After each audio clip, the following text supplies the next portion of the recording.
6 مساء ل3 صباحا و9 ساعات، وال9 ساعات دول وصلنا فيهم إلى حلول، وصلنا فيهم إلى أنه الناس الموجودة ممكن تهدئة الوطن بأكمله عن طريق إجراءات مبسطة جدا يصدرها المشير حسين طنطاوي أو الفريق سامي عنان، وهم اللي رافضين. أهمها إيه يا أستاذ حازم؟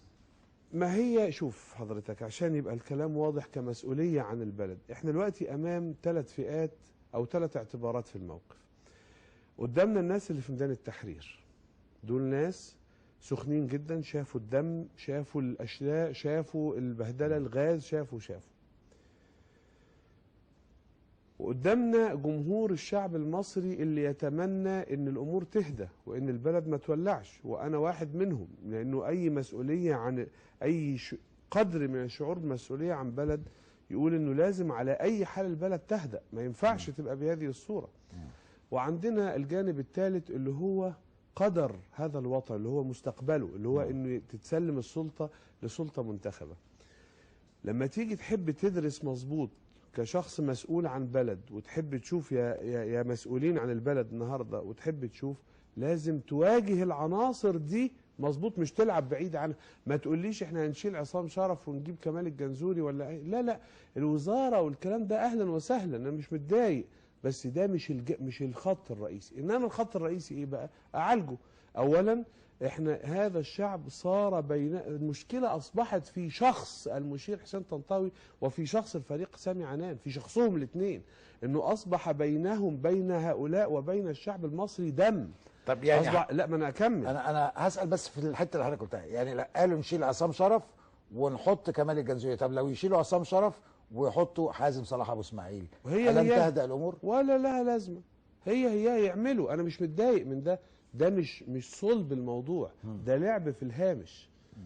يعني الهوامش دي كلها دي هوامش، انما كلمني عن الحاجه الاصليه، الحاجه، عشان مش عايزين نحل يا جماعه مسؤوليه عن ناس موجوده في الشوارع.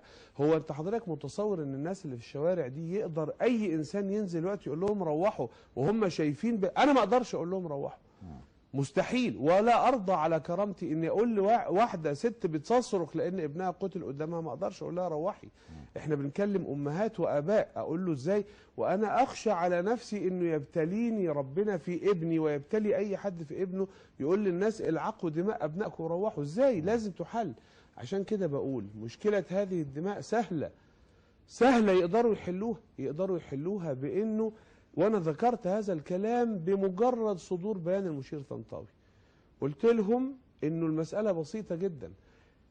القوة اللي في ايد وزارة الداخلية دي، هذا الجهاز الذي اثبت انه لا يزال يباشر الاجرام، حطوا لها لجنة قضائية ومن رموز وطنية من 3 تنفار ولا 4 تنفار يشترط توقيعهم على تحرك قوات مكافحة الشغب. وانت يا مجلس يا عسكري بما لك من سلطات دستورية وسيادية تصدر القرار بلجنة، قررنا تشكيل لجنة من فلان وفلان وفلان، لجنة قضائية، علشان ما يطلعش المجرم بسلاح ويقتل مرة تانية. هل في رأي حضرتك، وده يعني الفكرة في حد ذاتها فكرة يعني مستساغة جدا وفكرة مقبولة جدا، هل الفكرة دي لأنها فكرة يعني سامية لو اتقالت للناس في ميدان التحرير هيقول لك لا مش فاهم مين السلطه القضائيه، ده صحيح، واضمنهم منين؟ ده صحيح، يعني هو دلوقتي مش فاهم، وانا معاه في انه مش فاهم، بل انا معاه في انه يستغرب الفكره، لكن لما يلاقي ان ما عادش في حد معاه سلاح هيطلع عليه الا بامر قضائي بدءا من النهارده، يفهم يدرك ان وببعض الناس يا سيدي الفاضل دول ناس بتكلمهم في صلب المساله، عارف اللي بيحمرق في اللعب وفي النتائج. يعني مثلا اجماع الفصائل الوطنيه اللي بيسموها ولا الشعب على تسليم السلطه 30 ابريل، يطلع حسين طنطاوي يقول لك لا 30/6 ايه عشان ايه؟ وبعدين بنقول لهم طلعوا القرار مش اعلان، ما انتوا لعقتم اعلاناتكم قبل كده، طلع القرار الرسمي قرار رقم كذا بالمناسبة وانشره في الجريده الرسميه. تاريخ 30 ابريل ده سببه بس يعني حضرتك صاحب كلمه 30 ابريل يوم الجمعه سببه واضح جدا، انك ما تقدرش تعمله قبل كده ولا بعد كده. ليه؟ يعني 1 مايو او 5 مايو او 30/5 ده اشمعنى 30؟ لا انا بسال مش بنهزر. لا هل احنا التاريخ بنقول ده ايه رأيك مسبب؟ 5/5 حلو، 5/5 هل التاريخ مسبب تاريخ يا أستاذ لطيف؟ حازم؟ لا احنا مش